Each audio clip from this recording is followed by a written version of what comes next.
we're going through this stream is sort of like we're kind of hitting a character from most of the trailers we've shown. We got we got Smoke from earlier. We got Garrus coming up from his solo shot, and now let's tell us a little bit about Ashrah. So, Ashrah is from Mortal Kombat Deception. She was then in Armageddon, and she's been absent for 17 years. There's a whole bunch of fans who have never even seen her in a game because they may have started with X or, you know, who knows what MK9. So this is really exciting, and I am super happy to see her. This is a brand new character for a lot of our newer players. Right. And it's been so long since we've seen her. She's kind of been redesigned and reimagined anyway. So she's got a real fresh coat of paint. So let's check her out. Let's do it. All right.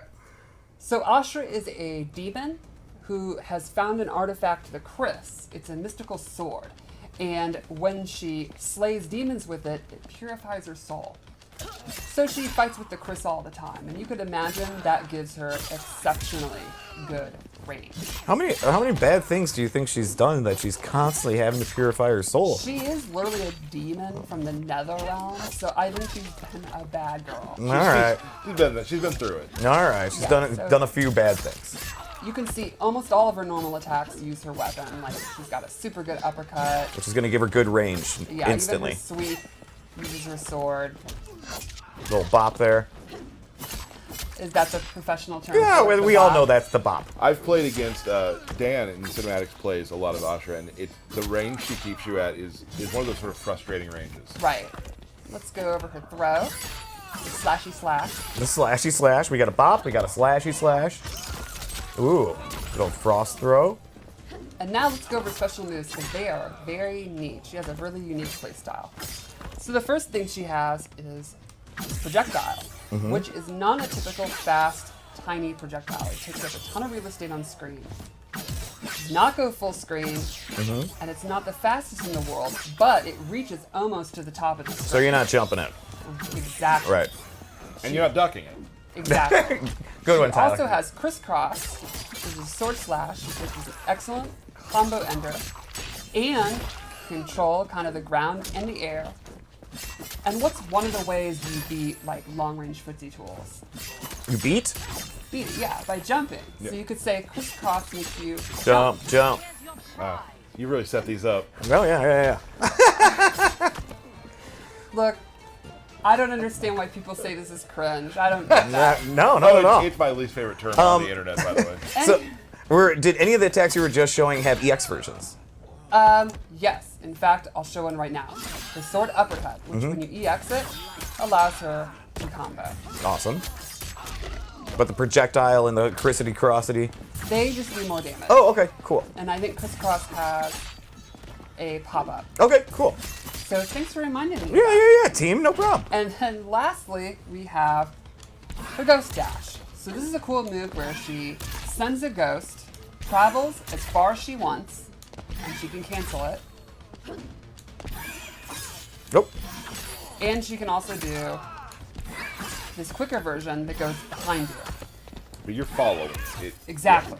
So, for the most part, she's got a bunch of range attacks, Yes. and she can get distance with her sword attacks. So she really kind of plays that mid to far game.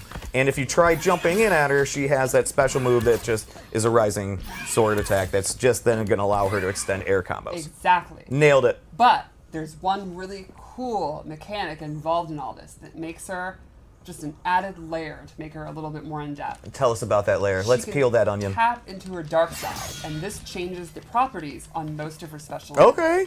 Her fireball becomes a ground spark. It can reach full screen. Oh, It's a geez. short, medium, and far version. Okay. And so that you have to choose which version, right? Exactly. Gotcha. Pretty quick. So I gotta turn it back on. All right. Got to turn on the darkness. Her shadow charge completely changes, and now it actually teleports her to the location. Okay. And she can again cancel it, Okay. or actually go directly to where the ghost is. And she can use that to go behind you, she can cancel it, and she can still do the quick attack. Okay. Now, one thing you might notice is when she's doing these moves, the opponent is getting dark side attached to them. Yeah, those little swirly things around there, right? Exactly, which can stack up to 3 times. Once she turns back to light, all of her light attacks will then do an extra hit of damage, depending on how many stacks she has. Very cool. That's awesome. Now, some of the ghost slashes, can you do any of those in the air, anything like that? Yeah? She can do all the ghost slashes in the air and drop down. Oh, jeez. She can do an attack, she can do combos with it. What can't she do? Pretty much I don't think she has a command grab. She does not have a command grab. So, or a pure soul. So playing as her, your goal is really, you're switching back and forth and back and forth to get as much damage as you can. Yes, you're going to be wanting to switch it back and forth depending on the range you're at, what the opponent's tools are. And you can really min-max your damage. And you're locking them down with distance anyway, too. So, let's talk about cameos. I chose Frost. Okay. You might be saying, now how am I supposed to be switching in and out in the middle of a fight? Right. Yukang's going to be advancing on me. He might do his flying kick, his fireballs, and all that. Well, let's cover a couple of Frost moves. One is the ground ice, straight from Deadly Alliance.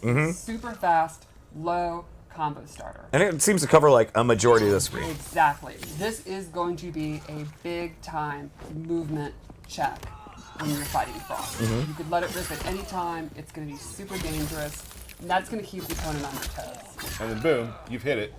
Swap. Exactly. She also has Orby Orb. Orby Orb. Where she sends a frozen orb out. A slow-moving orb that'll freeze the opponent if it hits them. And you got to respect that. That's basically it. Exactly. A perfect time to switch your stance, get your things going. Cool. And then lastly, she has this stalactite move that's a super quick combo ender.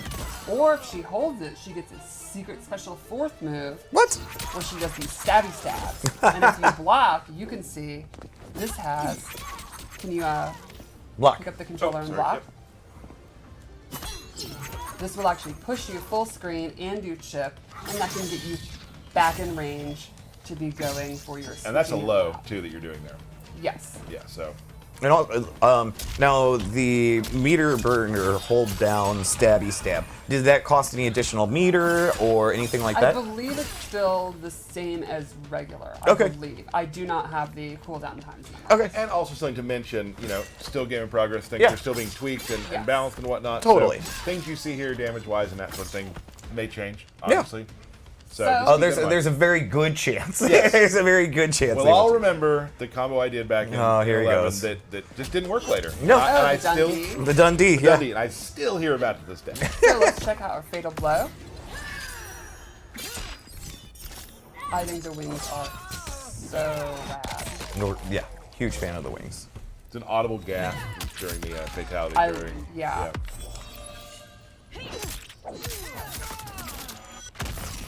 And that is Ashrah. It is super exciting to have her back. I love how we've, again, taken these almost 20-year-old characters and reimagined them. Welcome back, Ashrah. Still a demon. Awesome. Can you when you set that up for me, sorry? Yes. You might want to turn the buzzing off of that one. The other one is doing the old buzz. So Ashrah, another character. Oh, lost my mic. We're good. Whatever. Super excited. I loved being in the crowd when you see a character like when Havoc popped, and when Ashrah popped, and you have all these people being like, and of course there are some people, because I saw some videos later of people who it's been so long, like you said, where they're like, who is it? And it takes them a second, then they're like, oh yeah, when you haven't seen a character for 16 years, right? It's completely acceptable for you to have to think about who it is, or if you got it wrong, it's okay. Right. It was that was really cool. It's just because I think one of the we said earlier, but we kept on teasing Reptile. Reptile was getting teased over a little and over bit. again. We did a little bit, and just knowing in my heart what it was really going to be, how long it was going to be, and I mean, many people didn't know who Serena was. Right. And with her now having more of this demon form and things like that, right? Even more misleading. Okay to not know, for sure. But had a really great time with that, and I'm very excited today too because I'm actually going to be doing a character breakdown today. You're going to do a character breakdown. How many times are you going to mess up inputs? I don't know. Okay. You have been playing Geras a lot, so I have confidence. I have.